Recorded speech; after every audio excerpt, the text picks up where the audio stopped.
dengan anggaran yang ada, kemudian memakan tadi 400 triliun, ya sangat-sangat berat dan besar ya Pak Tauhid, benar ya? Kalau Anda melihatnya seperti apa Bang? Ya, saya melihatnya sih sebetulnya ini tujuannya untuk voter gitu ya. Jadi bukan untuk apakah nanti bisa dilaksanakan atau tidak, kan perlu pembahasan lagi, ada undang-undang APBN dan sebagainya.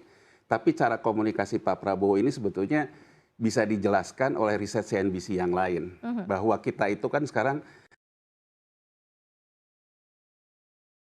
pekerja sektor formalnya terus menurun, pekerja sektor informalnya terus naik. Betul. Kemudian riset CNBC yang lain, bahkan fenomena digital kita diikuti oleh prostitusi online. Kemudian pinjol kita juga naik gitu ya. Jadi sebetulnya kalau kita lihat di bawah ini nggak ada uang sebetulnya. Nggak ada uang beredar di bawah ini. Nah, pendekatannya akhirnya orang hidup dari mana? Satu dari pinjol, dari bansos. Nah, cara pendekatan pembicaraan Pak Prabowo ini mendekati yang kedua. Jadi pendekatannya charity, bantuan sosial.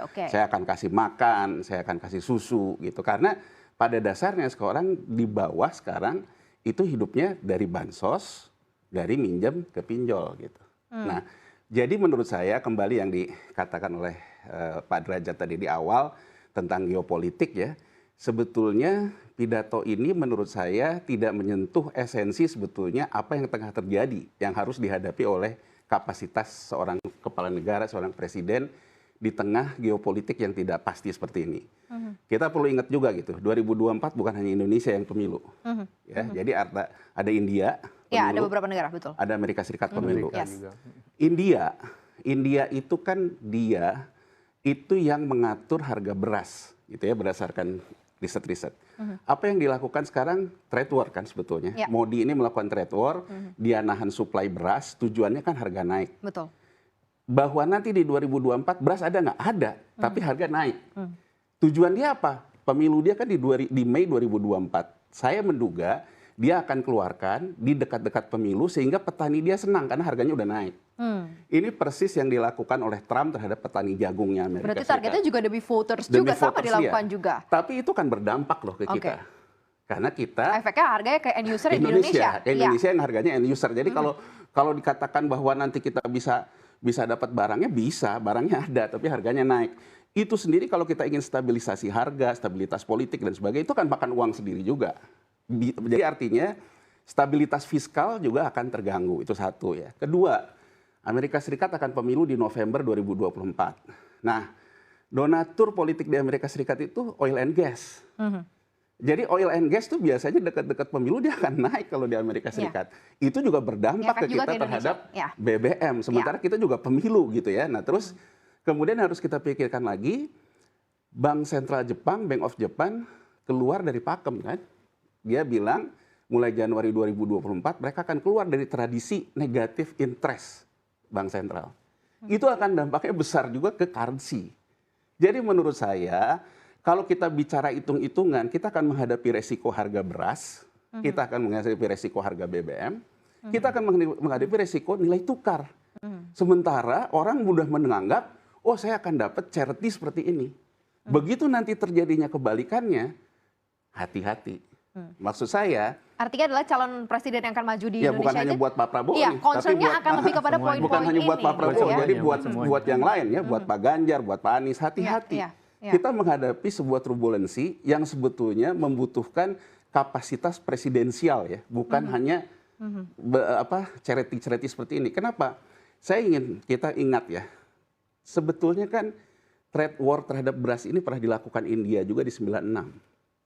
97 kita pemilu. Kenanya di kita 98 setelah Pak Harto terpilih lagi.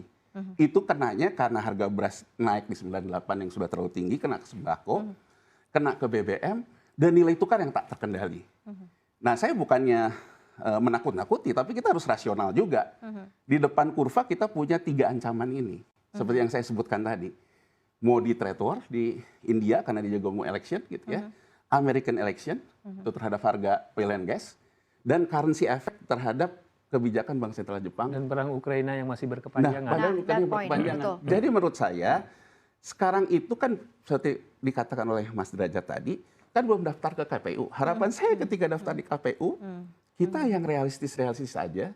Dan menurut saya, memang ini tidak akan sampai ke masyarakat kita, kebanyakan tidak akan tahu. Tapi harusnya, mungkin seperti yang dikatakan Pak Derajat tadi, CNBC memulai tradisi, ayo kita lihat kapasitas 3 presiden ini, melihat sesuatu yang real, sesuatu yang di depan mata, terhadap 3 resiko ini, apa yang akan dia lakukan. Kita butuh persatuan, pasti. Karena kalau kita lihat, kenapa Cina bisa jadi negara besar seperti ini, konsolidasi politik yang berhasil dia lakukan setelah Tiananmen, kan? Sehingga dia di 98 mendahului kurva, konsolidasi sudah selesai, kemudian ya yang kita bicara sekarang kenapa impor dia bisa murah dan sebagainya. Nah itu memang kuncinya adalah di konsolidasi politik. Tapi konsolidasi politik yang seperti sekarang cawe-cawe gitu ya, kemudian juga tidak menyentuh kepada pekerjaan-pekerjaan di masyarakat, juga beresiko loh.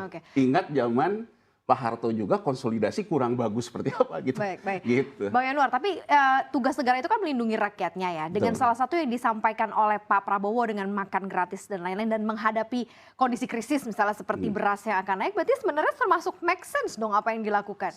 Itu memang mandatori harus dilakukan. Tapi maksud saya kan yang harus dikatakan sekarang ini seolah-olah kan kalau Pak Prabowo mengatakan bahwa saya akan kasih susu, saya akan kasih makan, berarti makan yang lain itu beres gitu. Kalau sekarang masalahnya adalah bukan hanya masalah di susu, bukan hanya masalah dimakan pelajar, tapi makan orang tuanya juga bermasalah, kan masalahnya nggak sesederhana itu. Jadi yang saya lihat tuh tadi dikatakan oleh Pak Taufik ya dari Indef ya, kaitannya sama penerimaan. Kaitan sama penerimaan, naikin penerimaan, ya menciptakan lapangan kerja. Jadi kalau menurut saya, dari apa yang dikatakan oleh Pak Prabowo, sebetulnya belum menyentuh, sebenarnya rakyat ini akan disuruh kerja apa sih? Gitu. Itu malah belum dibicarakan loh. Jadi yang dia sentuh itu adalah sisi charity gitu. Jadi sisi saya akan kasih kamu ini loh. Tapi dia tidak menjanjikan saya akan kasih kamu pekerjaan gitu. Jadi beda banget misalnya kalau kita bandingin dengan New Deal-nya Roosevelt lah dulu. Kalau Roosevelt kan message-nya ketika kampanye, saya akan kasih kamu pekerjaan, kamu kerja ke pemerintah buat bendungan, nanti kalau bendungannya udah jadi, kamu akan kerja lewat land reformnya dia. Kan itu message-nya. Kalau ini kan message-nya saya akan kasih susu gitu. Terus kerjaannya gimana? Pak Derajat, Anda ingin mengomentari, ternyata ada beberapa